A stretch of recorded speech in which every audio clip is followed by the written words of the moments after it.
Oi, gente, tudo bem? Eu sou a Lud e hoje é terça. E como vocês já sabem, não sou eu que conto a história.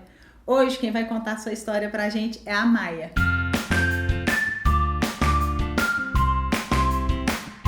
A Maia é minha terapeuta.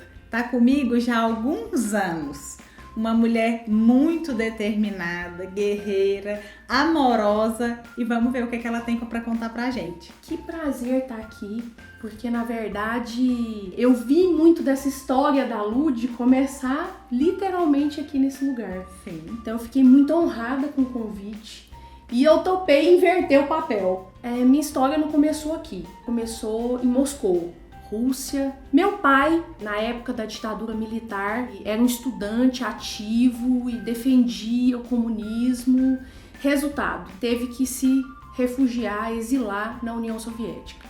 Por que eu tô contando isso tudo? Vocês vão entender lá na frente o porquê que isso tem a ver com a minha história. Ele conheceu minha mãe, russa, eles se viram no Mar Negro.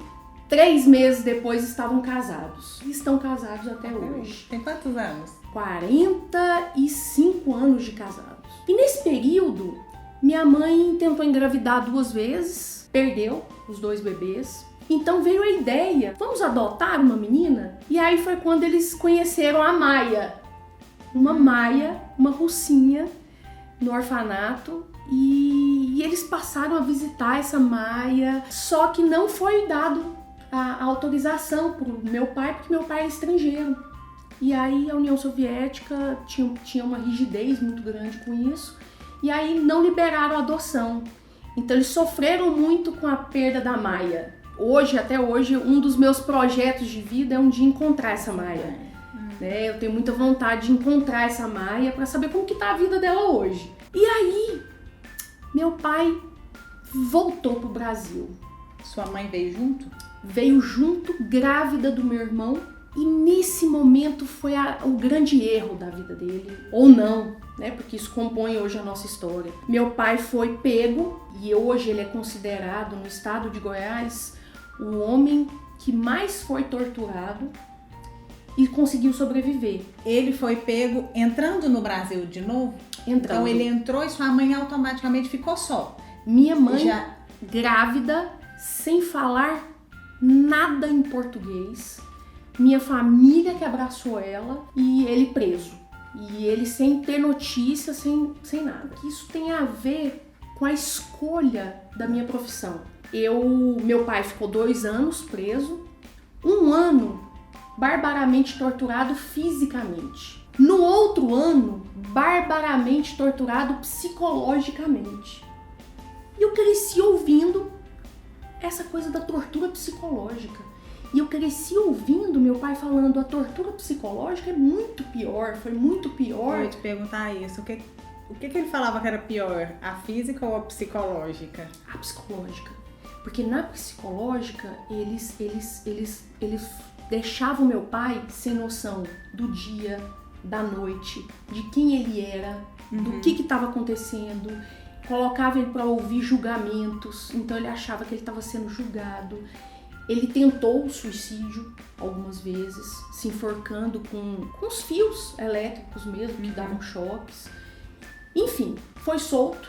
E nessa época que ele foi solto, ele realmente foi extremamente massacrado. Saiu um homem totalmente perturbado por todas essas torturas. Diferente do que ele era. Exatamente. Eu cresci escutando os medos. A casa do meu pai é uma casa interessante, não tem chave. Então, é uma casa aberta. Engraçado, a minha nunca é trancada a porta. Nunca. Eu não tranco a porta da minha casa. Olha, né? Então assim, e eu fui ficando muito curiosa pra saber isso tudo. E aí, aos 9 anos de idade, eu pegava as bonecas e eu ia brincar de atender. Eu atendia bonecas. Eu não tenho pai psicólogo, mãe psicólogo, minha mãe é médica, não tenho ninguém na família. Mas eu comecei a ficar muito interessada em entender o problema do outro. Por que eu acho sensacional esse seu projeto de escutar as pessoas, de escutar a história das pessoas. Eu faço isso em média de 40 a 50 horas semanais. né? Eu escuto a história das pessoas aqui e o fascínio de cada história, né? Da dor de cada um, da tristeza, da alegria, dos sonhos, das vontades, né? Hoje eu já atendi algumas pessoas. Inclusive eu, gente. E tiveram atendimentos que foram pesados. E essa dor do meu pai me tocou a ponto de falar, peraí, eu quero entender isso muito mais a fundo. E foi aí que eu falei, eu vou ser psicóloga. Então, aos 9 anos, eu decidi que eu iria ser psicóloga porque eu queria muito entender isso. E hoje, a hora que você para e pensa, eu atendia boneca. Realmente você atendia as bonecas? Não, não era um atendimento. Eu chegava com uma bonequinha e falava pra outra bonequinha, você tem problemas? Me conta os seus problemas. Sim, e aí eu então começava a inventar alguns problemas. Naquele mundo lúdico, era um atendimento. Sim, era um atendimento. Era um atendimento. Eu costumo falar que tem algumas coisas que realmente acontecem na nossa vida e precisam ser daquele jeito mesmo. A curiosidade maior é que quando eu me formei, eu tinha sede de atender. Você formou com quantos anos? 23. Mas desde os 19 eu consegui logo um estágio em hospital. Foi uma época difícil porque eu vi pessoas morrendo. Se atendia uma pessoa, preparava ela para uma cirurgia e aí de repente ela não voltava. Então eu sempre atendi durante mesmo o período da própria faculdade. E aí entrar nesse mundo da pessoa, você realmente precisa fazer um exercício onde você vai deixar a sua vida de preconceito, de ponto de vista, vista. Você tem que se limpar da Exatamente. sua vida e do que você acredita e pensa para estar com o outro, para tentar entender, para entender o outro e para respeitar o outro completamente. Ser humano. Então você não deixa de ter as suas visões, você só guarda, mas você guarda ele no momento de estar com o outro. Porque estar com o outro é o momento desse outro. Alguns amigos do meu pai, que também foram presos, foram meus pacientes.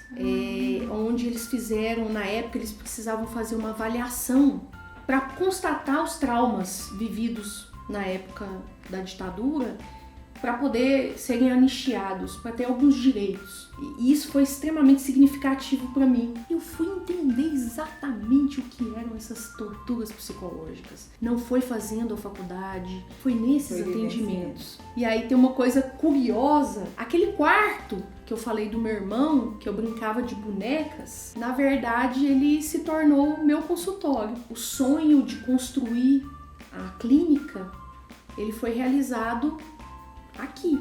É a casa onde eu cresci. E aqui, exatamente aqui, era o quarto nessa sala, do seu irmão, era o quarto do meu irmão. Onde você atendia as bonecas. Onde eu atendia as bonecas. E um dia eu me dei conta disso. Caramba! A brincadeira de criança virou realidade. E eu tô atendendo pessoas. E eu não tinha feito essa leitura. E foi muito curioso quando eu me percebi vivenciando isso. Você nunca teve dúvida? Nunca. Você sempre quis ser psicóloga? Nunca. Mas teve uma curiosidade. Meu pai e minha mãe falaram que eu ia morrer de fome. Eles falaram que eu ia morrer de fome. E aí eu fiz um trato com meu pai. Falei, pai, vamos fazer o seguinte. Eu vou prestar o vestibular para psicologia. Se eu não passar, aí eu presto. Pra que o senhor quer que eu preste? E aí, pronto, entrei e fui. Então, assim, e não morri de fome. Em algum momento você achou, nossa, meu pai tinha razão, tô achando que eu vou morrer de fome, não. Ou não, você sempre teve uma coisa dentro de você que você tinha certeza absoluta que jamais isso aconteceria. Eu tinha certeza que fome eu não ia passar. Não ia passar. Quando tem um novo paciente marcado, eu falo, gente, eu vou conhecer mais uma história.